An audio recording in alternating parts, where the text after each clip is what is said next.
Mangaluru cooker bomb ಸ್ಫೋಟ ಪ್ರಕರಣಕ್ಕೆ ಸಂಬಂಧಪಟ್ಟಂತೆ ಇಂದು ಎನ್ಐಎ ವಿಶೇಷ ನ್ಯಾಯಾಲಯ ತೀರ್ಪು. ಮಂಗಳೂರು ಕುಕ್ಕರ್ ಬಾಂಬ್ ಸ್ಫೋಟ ಪ್ರಕರಣಕ್ಕೆ ಸಂಬಂಧಪಟ್ಟಂತೆ ಇಂದು ಎನ್ಐಎ ವಿಶೇಷ ನ್ಯಾಯಾಲಯ ತೀರ್ಪು. 2022 ನವೆಂಬರ್ 19ರಂದು ಕುಕ್ಕರ್ ಬಾಂಬ್ ಸ್ಫೋಟ ಮೊಹಮ್ಮದ್ ಶಾರಿಕ್ ಪ್ರಕರಣದ ಪ್ರಮುಖ ಆರೋಪಿ. 3 ತಿಂಗಳ ಹಿಂದೆ ಆರೋಪಿ ತಪ್ಪೊಪ್ಪಿಗೆ ಅರ್ಜಿಯನ್ನ ನೀಡಿದ್ದ. ಅರ್ಜಿಯನ್ನ ಪುರಸ್ಕರಿಸಿರುವ ಎನ್ಐಎ ವಿಶೇಷ ಕೋರ್ಟ್ ಆರೋಪಿಗೆ ಕಠಿಣ ಶಿಕ್ಷೆಗೆ ಕೋರ್ಟ್ಗೆ ಎನ್ಐಎ ಮನವಿ.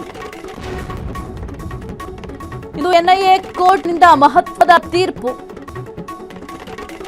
ಮಂಗಳೂರು ಕುಕ್ಕರ್ ಬಾಂಬ್ ಸ್ಫೋಟ ಪ್ರಕರಣಕ್ಕೆ ಸಂಬಂಧಪಟ್ಟಂತೆ ಇಂದು ಎನ್ಐಎ ವಿಶೇಷ ನ್ಯಾಯಾಲಯ ಮಹತ್ವದ ತೀರ್ಪನ್ನ ಪ್ರಕಟ ಮಾಡಲಿದೆ. 2022 ನವೆಂಬರ್ 19ರಂದು ಈ ಒಂದು ಕುಕ್ಕರ್ ಬಾಂಬ್ ಸ್ಫೋಟ ಆಗಿತ್ತು. ಈ ಒಂದು ಪ್ರಕರಣಕ್ಕೆ ಸಂಬಂಧಪಟ್ಟಂತೆ ಮೊಹಮ್ಮದ್ ಶಾರಿಕ್ ಈ ಒಂದು ಪ್ರಕರಣದ ಪ್ರಮುಖ ಆರೋಪಿ.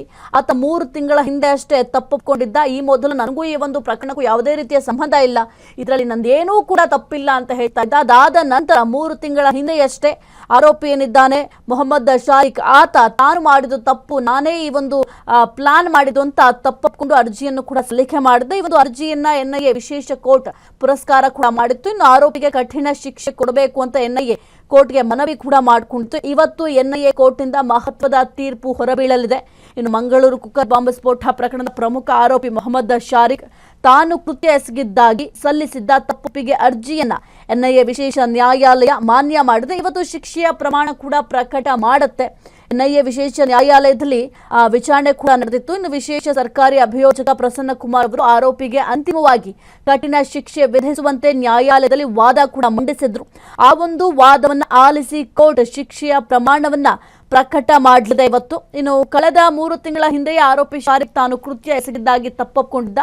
ಇನ್ನು ಎನ್ಐಎ ವಿಶೇಷ ನ್ಯಾಯಾಲಯಕ್ಕೆ ಅರ್ಜಿ ಕೂಡ ಸಲ್ಲಿಕೆ ಮಾಡಿದ್ದ. ಕ್ಷಣ ಕ್ಷಣದ ಸುದ್ದಿಗಳಿಗಾಗಿ ಫ್ರೀಡಂ ಟಿವಿ ಸಬ್ಸ್ಕ್ರೈಬ್ ಮಾಡಿ, ಲೈಕ್ ಮಾಡಿ ಹಾಗೂ ಫಾಲೋ ಮಾಡಿ.